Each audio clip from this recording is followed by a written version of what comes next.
Fernando Nakagawa, tudo bem? Boa tarde, tudo bem? Você vai falar pra caramba hoje, já tá sabendo, né? Fala sim, fala sim. Gente, é claro que ele tá aqui para explicar todos os detalhes dessa nova regra fiscal, aliás, proposta, né? Proposta. Calma Mas lá. A promessa é de tentar... Tudo isso que a gente acompanhou, Tainá, é a tentativa do novo governo de colocar na mesa ali para o Congresso Nacional avaliar um substituto de fato do teto de gastos. O teto de gastos é a regra que vigora oficialmente até agora para tentar controlar as despesas públicas, evitar que o governo saia gastando de maneira descontrolada. Por que é importante essa discussão? Porque as nossas contas públicas têm sistematicamente resultado negativo, que nem quando a gente entra na conta no negativo, na conta corrente, e é assim, infelizmente, que tem acontecido com o governo. Para tentar contornar isso, o governo propôs o seguinte: nessa primeira tela, a gente tem a mecânica simples dessa história, Tainá.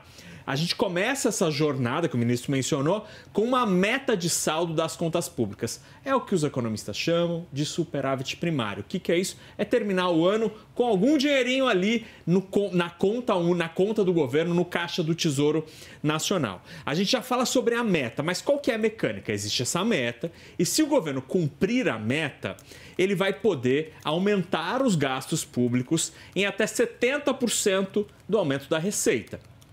E essa alta tem um gatilho. A alta não pode superar 2,5%. Então vamos supor que a arrecadação, que o governo cumpriu a meta, a arrecadação cresceu 10% num ano ótimo da economia brasileira. Não vai poder ter um aumento de 7% nos gastos públicos. Vai ser limitado a 2,5%. Isso daqui é a medida anticíclica para tentar tirar um pouco o pé do acelerador do governo brasileiro quando a economia está crescendo. Agora, se o governo não conseguir cumprir a meta de terminar o ano com um saldozinho na conta corrente, o que acontece? Meta descumprida, o gasto tem uma punição. Ele só vai poder crescer metade do crescimento das receitas.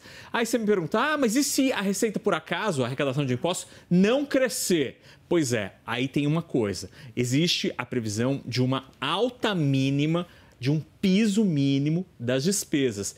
Todo ano, independentemente do que acontecer com a economia, as despesas poderão ter um crescimento de 0,6%. Porque esse número, segundo o Haddad, é o crescimento vegetativo das despesas do governo, por exemplo, com o envelhecimento da população. Agora, então a gente falou sobre a mecânica, como funciona o limite para os gastos públicos. Na próxima tela, a gente tem a meta em si. A meta do governo, ele estabeleceu que este ano termina o ano, a meta, o desejo é terminar com o equivalente a 0,5% do PIB. Negativo, olha o sinalzinho negativo aí.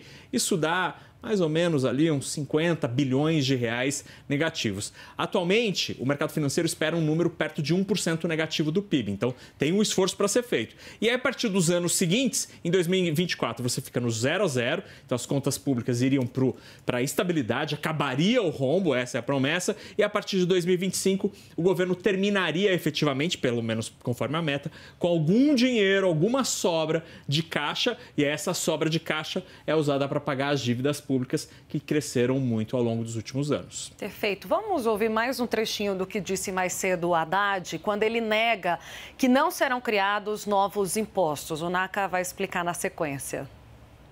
Eu quero dizer uma coisa que eu disse tanto para o deputado Arthur Lira, presidente da Câmara, quanto para o presidente do Senado, o senador Rodrigo Pacheco. Eu disse para eles o seguinte: esse plano tem um pressuposto. Porque todos me perguntaram, vai haver aumento da carga tributária? Todo mundo me pergunta isso.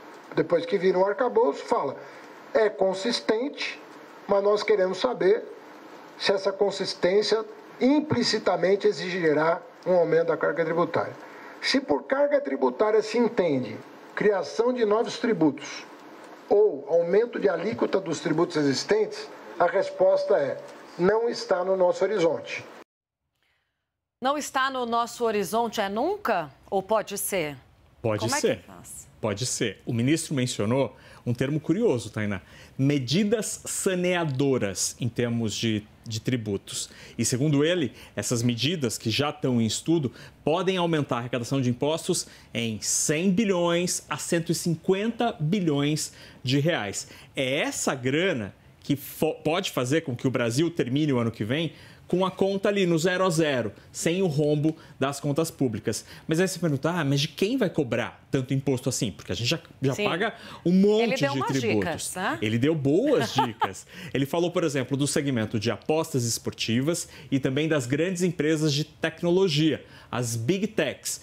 E ele menciona ali que quem não paga imposto precisa vir para o sistema para pagar. E aí ele defende que, se todo mundo pagar seus impostos direitinho, a sociedade toda vai ter uma situação econômica melhor e os juros caem. Aí todo mundo paga menos tributos e menos juros no fim das contas. Agora, essa é uma medida absolutamente polêmica, obviamente, porque ninguém gosta de pagar tributo.